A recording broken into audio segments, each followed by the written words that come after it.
Hey, so I know if you've been told by your doctor that you have low MH, it can be a really devastating thing to be told because usually when your doctor tells you you have low AMH, they also tell you that you're old, you're too old, and you don't have enough eggs left. And maybe they tell you you need to use an egg donor, which there's nothing wrong with using an egg donor. It's a wonderful resource, but you may not be ready to make that leap, and you're maybe still in a place where you want to continue trying to get pregnant with your own eggs. And your doctor just made you feel like that's impossible because they said that your AMH is low. And I've had women come to me, even in their early 30s, with low AMH. So it's not just about your age, and it's not just women that are in their upper 30s or in their 40s that are having issues with low AMH. So let's start by talking about what causes low AMH, because from a Western perspective, usually the fertility doctors, if they run your AMH and they say that it's low, then they usually think that that means your reserve is pretty low, you're running low on eggs, and that it's not going to get any better. It can't be reversed. And that's what they're making their prognosis on.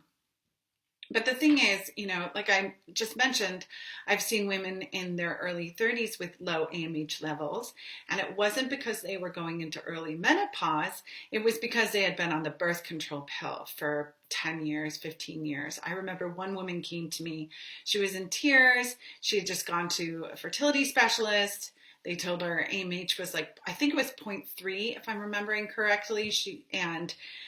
They said, you better do IVF and do it right now. And it was her first visit. So she was not ready for that. She was just kind of in shock, and she just wasn't ready. It didn't feel right to like start IVF that very next cycle, but the doctor made it sound like it was her only chance, and her eggs were just poof disappearing. But it didn't really quite sit right with her. And that's why she came to me, thank goodness.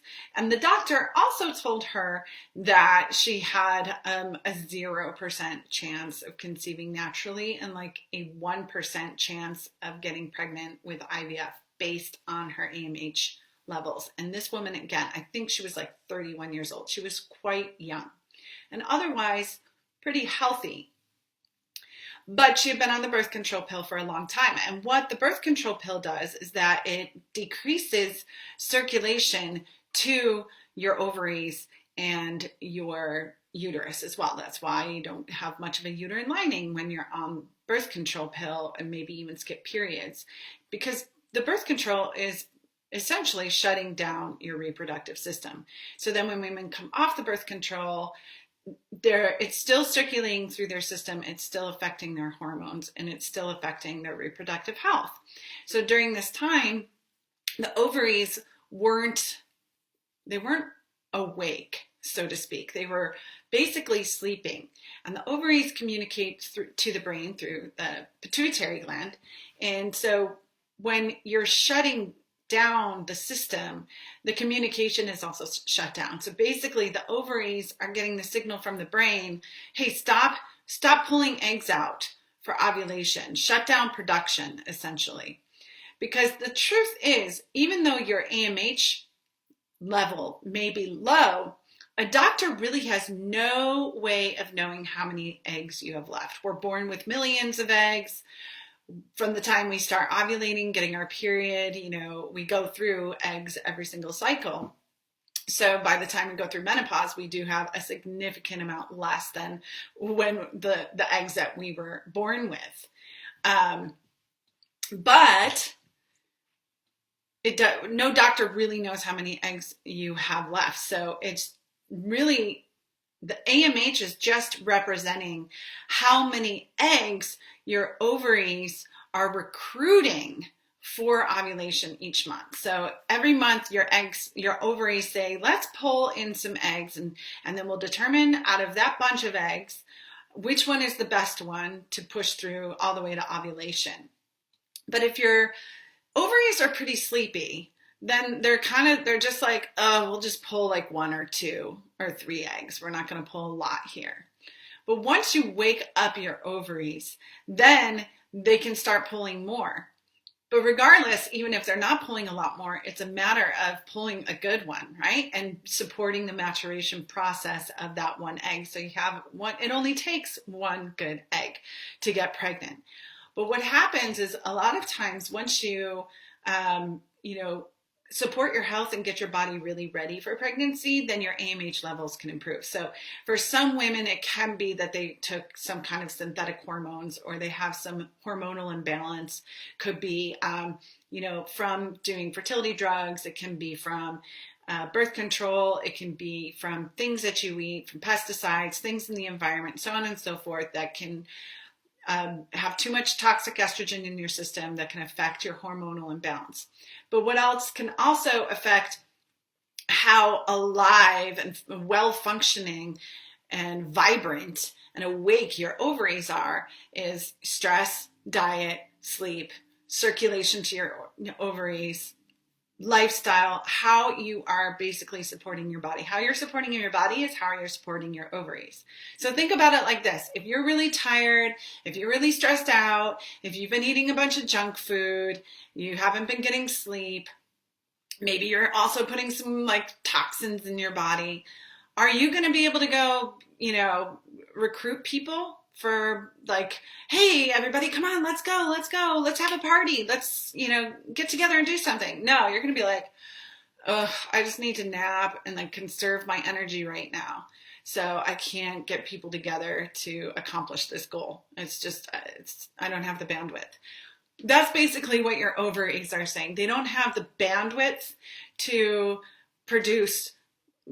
recruit more eggs, pull them out for ovulation. And because this activity is low, that's the AMH number is a reflection of how active your ovaries are. It isn't this number set in stone that says you only have this many eggs left and they're all turning black. Okay, so you can improve your AMH. And I would suggest, rather than fixate on the number alone, because a lot of women are like, oh, my AMH is a 0.2. Can I just get my AMH level up? But instead of that, focus on getting healthier all around, because you can get pregnant with low AMH.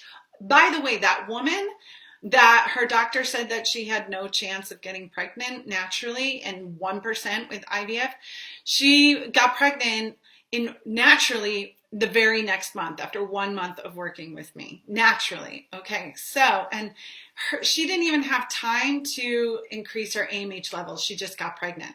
So the AMH number is not as important as, your body being ready and supported and having what it needs to get pregnant.